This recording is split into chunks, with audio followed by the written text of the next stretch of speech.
अस्सलाम वालेकुम गाइस। ये हमारा फोर्थ ट्यूटोरियल है। इसमें हम बात करेंगे कि एपीआई कैसे बनाते हैं। फंक्शन क्लाउड एप्लीकेशन में सबसे पहले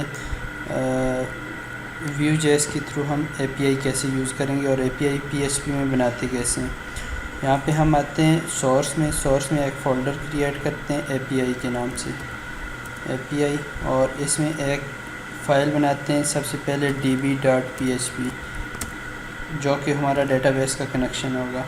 और इधर हम एक वेरिएबल कनेक्शन डिफ़ाइन करते हैं और वेरिएबल यहाँ पे हम पीएचपी का कोड स्टार्ट करते हैं और पीएचपी को की टैग ओपन करेंगे एंड क्लोज, और यहाँ पे हम लिखते हैं जी connection is equal to new MySQLi, और इसमें हम सबसे पहले डिफ़ाइन करते हैं लोकल होस्ट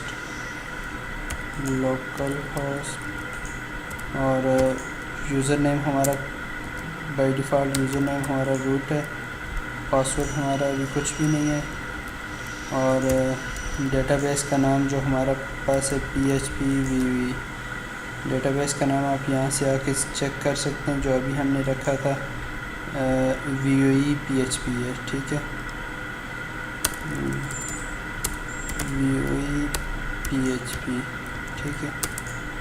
डेटाबेस का नाम आ गया हमारा। अब इसको मैं कहता हूँ इफ़, यहाँ पे चेक कर लेते हैं, if connection if not connected then show a message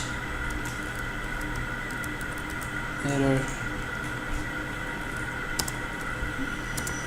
DB not found, ठीक है। यहाँ पे एक एरर आ जाएगा DB नॉट फाउंड का। अब हम एक और फाइल बनाते हैं और इसका नाम रखते हैं API.php,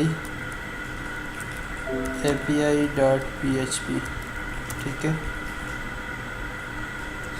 API फाइल जो हमारी है इसमें PHP की टैग ओपन करेंगे और PHP की टैग क्लोज करेंगे। अब यहाँ पे हमने सबसे पहले इंक्लूड करना है जो हमने अभी फ़ाइल बनाई है, वो उसका नाम है db. जो हमारा डेटाबेस का कनेक्शन है वो फ़ाइल आ गई db.php, और इसमें अब हमने कुछ हेडर्स डिफ़ाइन करने हैं, ठीक है। हेडर डिफ़ाइन करते हुए टाइम लगेगा चूँकि, तो मैं हेडर डिफ़ाइन करके फिर यहाँ पे वीडियो पॉज करता हूँ, हेडर डिफ़ाइन करके फिर वीडियो स्टार्ट करूँगा। तो गाइज़ अभी मैंने हेडर सेट कर लिया है। अब बात करते हैं जी हेडर। ये देख लें, आपको मैं ये डिस्क्रिप्शन में भी दे दूँगा और गिटहब पे भी ये पड़ा होगा, ठीक है। नीचे गिटहब का लिंक होगा और डिस्क्रिप्शन में आप देख सकते हैं। तो यहाँ से जब हम देखते हैं ये सारे ऑप्शन हमने हेडर में डिफ़ाइन कर लिए हैं कि एपीआई जब भी कॉल होगी तो उसमें ये चीज़ों का कंट्रोल होगा। ख्याल रखा जाएगा कि इसकी जो क्रेडेंशियल्स हैं वो ट्रू हैं और एक्सेस कंट्रोल अलाउ है नहीं है, चूँकि अक्सर जो इशू बन जाता है क्रोम में वो क्रॉस लाइब्रेरी का बनता है, ठीक है, क्योंकि हम एपीआई कॉल कर रहे होते हैं तो उसका इशू बनता है। उस वजह से ये हमने पहले ही सेट कर दिया, हेडर डिफ़ाइन कर दिया। अब हम एक्शन में गेट लेंगे, जो भी हमें रिक्वेस्ट आएगी उसको एज अ एक्शन हम यहाँ पे ले लेंगे। अब ये एक्शन हमने भेजना कैसे है, बेसिकली जब यहाँ पे लॉगिन हो तो ये एक्शन पुट हो जाए, ये भेजना कैसे है, दिस इज़ द प्रॉब्लम। तो इस प्रॉब्लम को सॉल्व करने के लिए हमारे पास एक लाइब्रेरी है Axios के नाम से, इसको इंपोर्ट करेंगे। इंपोर्ट करने के लिए हम यूज़ करेंगे npm install Axios --- ये नोड का पैकेज मॉड्यूल से हम Axios लाइब्रेरी को इंपोर्ट कर रहे हैं। अगर आप Ajax यूज़ कर रहे हैं या कोई और करना चाहते हैं तो कर सकते हैं, लेकिन Axios is the best one for view and node packages. तो ये इंस्टॉल हो गई जो ही, तो फिर हम इसको फर्दर यूज़ करेंगे। अच्छा, आपने ये इंस्टॉल होने तक इस चीज़ का ख्याल रखना है कि जो आप लाइब्रेरी एपीआई बना रहे हैं वो आपके XAMPP के फ़ोल्डर के अंदर हो, ठीक है। ये मैंने XAMPP की, आपकी एप्लीकेशन किसी भी कहीं पे भी हो सकती है, लेकिन जो आपका ये पाथ है ये रिलेटिव पाथ होगा, ठीक है। यहाँ से सोर्स में जाके तो जो आपकी एपीआई बनी हुई है उसकी कंप्लीट इन्फॉर्मेशन मतलब htdocs के अंदर होनी चाहिए, ठीक है। ये जो मेरी एपीआई बनी हुई है वो यहाँ पे है।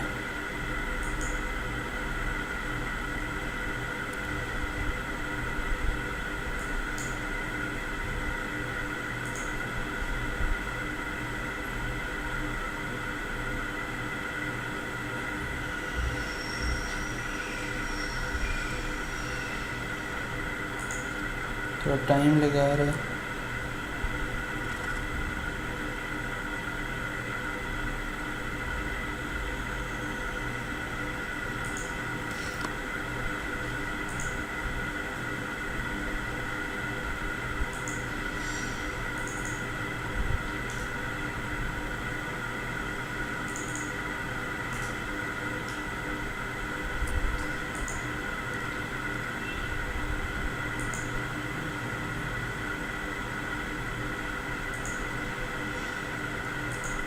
ये 4 पैकेज इंस्टॉल हो गए हैं, ठीक है। एक्सिस के साथ 4 पैकेज इंस्टॉल होते हैं, वो हो गए। अब इसको हमने यूज़ करना है, ठीक है। यूज़ करने से पहले हम यहाँ पे इसको इंपोर्ट करेंगे। तो यहाँ पे सिंपली लिखेंगे इंपोर्ट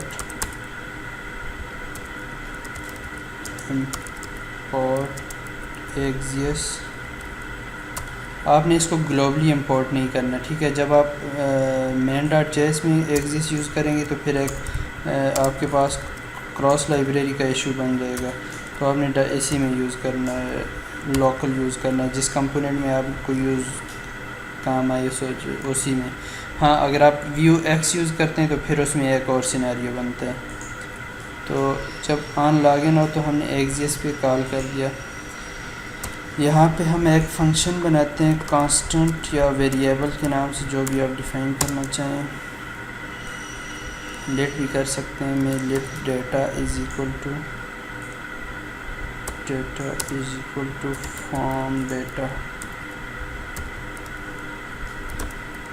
डेटा एक फ़ंक्शन है हमारा, जो कि हमारी एपीआई को हैंडल करता है। मतलब जो वैल्यू हम भेज रहे हैं उसको वी मॉडल से लेके हमारे जो मिडल वेयर है, एक्सिस जो हमारा लाइब्रेरी है, उस तक पहुंचाते हैं। इन दोनों के दरमियान जो कनेक्शन है वो हम फॉर्म डेटा एक फ़ंक्शन है, रूटीन है इसकी अपनी व्यू की, उसमें यूज़ होता है। तो इसमें मैं कहता हूँ डेटा डॉट, जब हम डॉट लिखेंगे यहाँ पे मुझे बहुत से फंक्शन मिल रहे हैं, तो मैंने क्या कर देना है इसको, डेटा डॉट व्हाट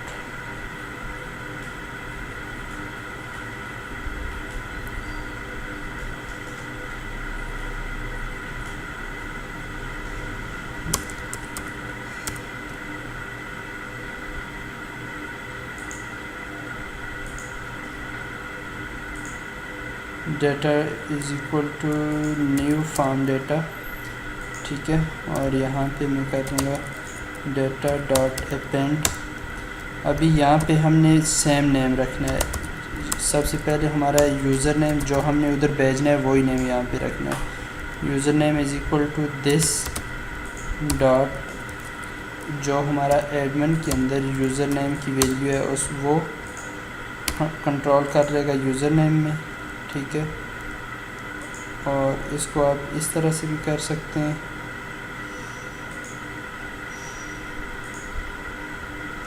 यहाँ पे हम सेपरेटेड वाइज कामा करेंगे, ठीक है।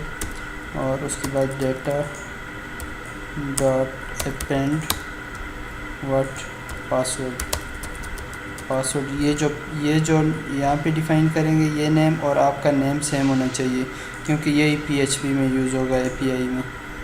This dot admin dot password, this dot admin dot password, ये हमारे पास ये हो गया। अब हमने रिक्वेस्ट भेजनी है एक्सिस के थ्रू, तो हम यहाँ पे सिंपली लिखेंगे एक्सिस डॉट, इसमें दो चीज़ें होती हैं, एक गेट होती है, एक पोस्ट होती है। हमने अभी पोस्ट करना है, ठीक है। पोस्ट में भेजना, URL डिफ़ाइन करना है अपना, फिर उसके बाद डेटा और उसके बाद कॉन्फ़िगरेशन। तो सबसे पहले हमारे पास जो URL है वो देखते हैं इसका URL क्या है। तो आपने यहाँ पे आना है अपनी API में और यहाँ पे आ जाएं लोकल होस्ट, आपका व्यू PHP के नाम से जो फोल्डर बना हुआ है उसमें आएंगे आप यूट्यूब में। उसके बाद सोर्स का फोल्डर है, सोर्स के फोल्डर के अंदर API का फोल्डर है और API में यहाँ पर API डॉट PHP, ये आपका पाथ है कंप्लीट। ठीक है, अभी मैं इसको क्लिक मारता हूँ तो कुछ भी शो नहीं आ रहा। ठीक है, ये हमारा URL है, इसको हम कॉल करेंगे URL डॉट। अभी हमने जो रिक्वेस्ट भेजनी है वो डेटा, जो हमारा डेटा है वो डेटा भेज दिया। अभी डेटा तो भेज दिया, लेकिन इस रिक्वेस्ट में हमने कोई एक्शन कॉल नहीं किया, जो कि हमने यहाँ पे PHP में डिफ़ाइन किया हुआ है। तो डॉलर API में हमने यहाँ पे एक्शन एक वेरिएबल डिफ़ाइन करना है।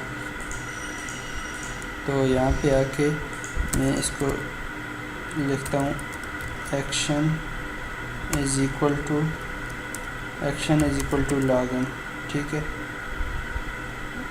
और ये लॉगिन आ गया और ये हमारा डेटा डॉट। अगर लॉगिन हो जाए, ये हम अब ट्राई कैच रिक्वेस्ट लगाएंगे डॉट देन मीन के रिस्पांस, तो हमारे पास एक रिस्पांस आएगा डॉट देन। अदरवाइज़ कैच करें, और कैच में हम एरर हैंडलिंग करेंगे। ठीक है, अगर कोई कैच रिक्वेस्ट आती है तो उसका क्या रिस्पांस करना है और एरर का क्या। यहाँ पे हम simply call back function use कर देते हैं। अगर आपने ES6 यूज़ की हुई या if you know about ES6 then this is the best. हम यहाँ पे simply response call back function, this is the ES6 function, not a Vue.js function, and here error call back function. So अब यहाँ पे response में simply मैं कर देता हूँ console dot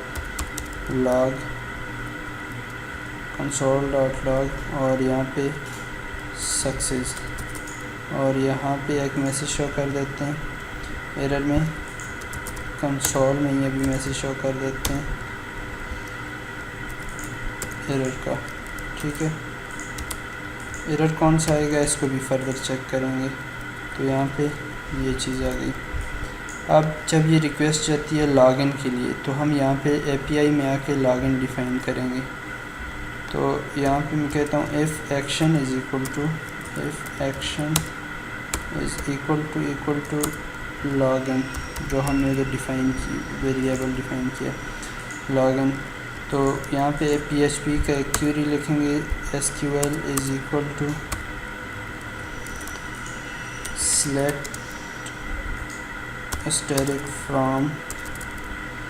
select rest of the files from the table name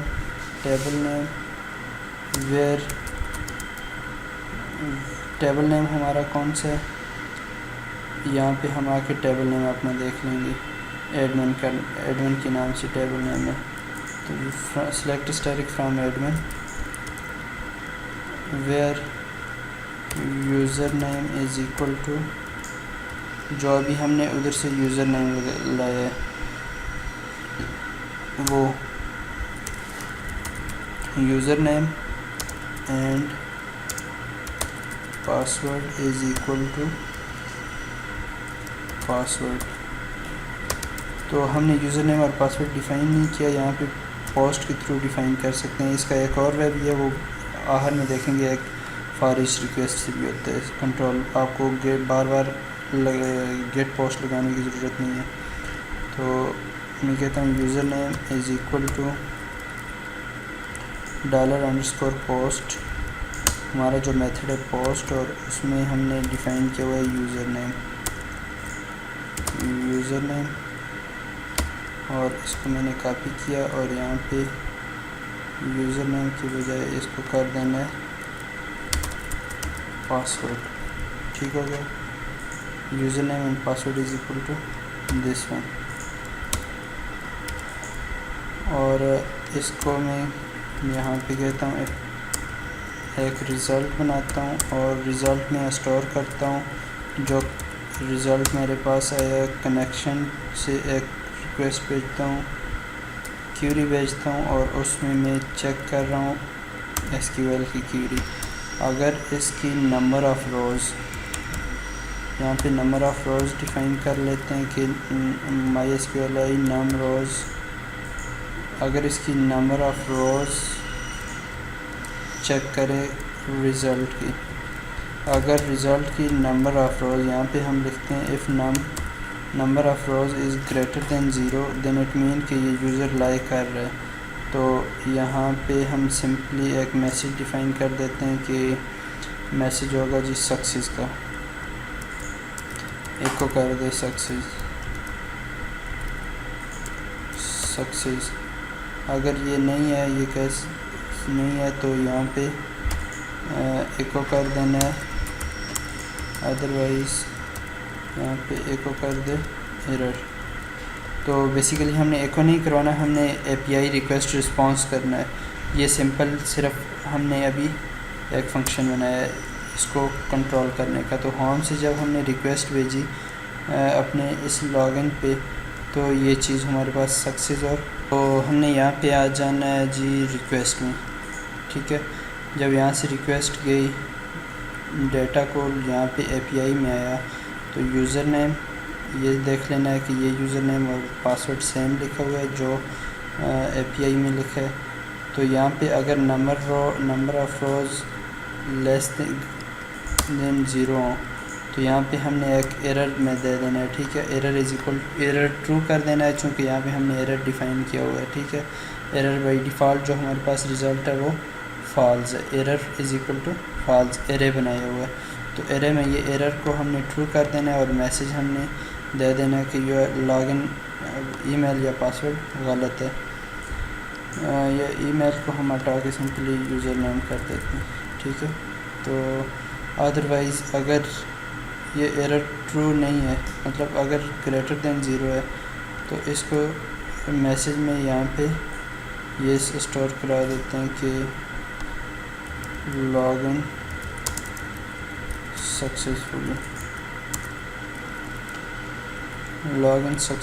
अभी हम इस पर ट्राई कर लेते हैं कि यहाँ पे रिक्वेस्ट, अब इसको कंपाइल करते हैं, तो यहाँ पे भी एरर आया होगा, ठीक है। ये एरर है कि home.view में ये जो डिलीट की वार्निंग हमें दे रहे हैं, ठीक है। ये कुछ चीज़ें जिसकी हमें वार्निंग दे रहे हैं, जो कि ये प्रीटायर के एरर हैं, ठीक है। अगर आप प्रीटायर यूज़ कर रहे हैं तो ये उसके एरर आएंगे, इसको आपने फ़िक्स कर देना है। इसको डायरेक्ट भी आप फ़िक्स कर सकते हैं, यहाँ पे आएंगे तो यहाँ पे हमारे पास आउटपुट में डिबग आ जाएगा, ये डिबग कर रहा है हमारा, ठीक है। डिबगिंग हो रही है साथ साथ। और ये अभी एरर कहाँ पे है, यहाँ पे हमने देखना है एपीआई में, और प्रीटायर का एरर है।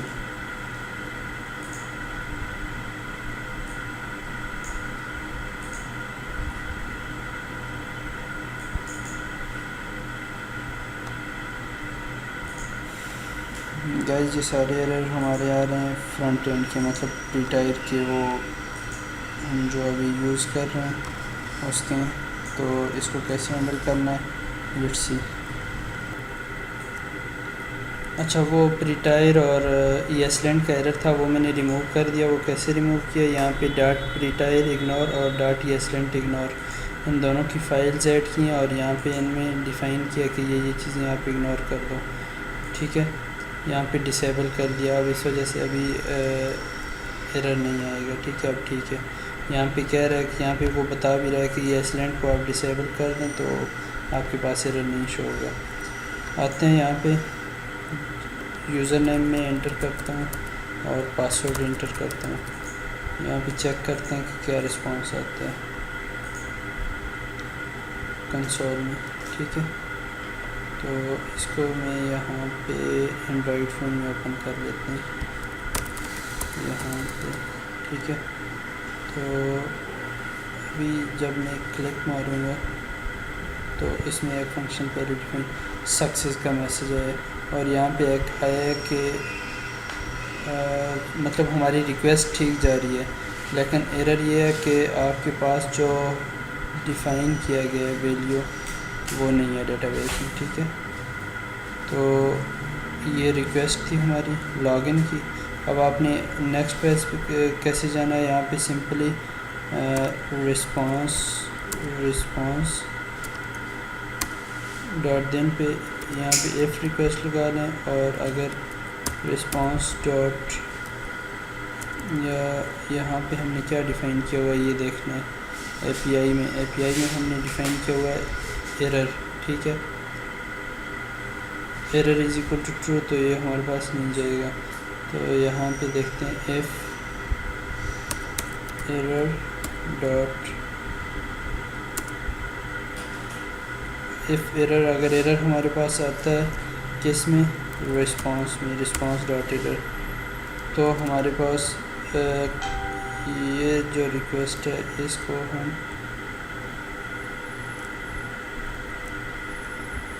यहाँ पे पेस्ट कर देते हैं और कह देते हैं कि आपके पास एरर है। जो एरर मैसेज होगा वो दिख जाएगा। अदरवाइज़ यहाँ पे इसी को यहाँ पे कर देते हैं कि सक्सेस है और नेक्स्ट पे कर देते हैं दिस डॉट राउटर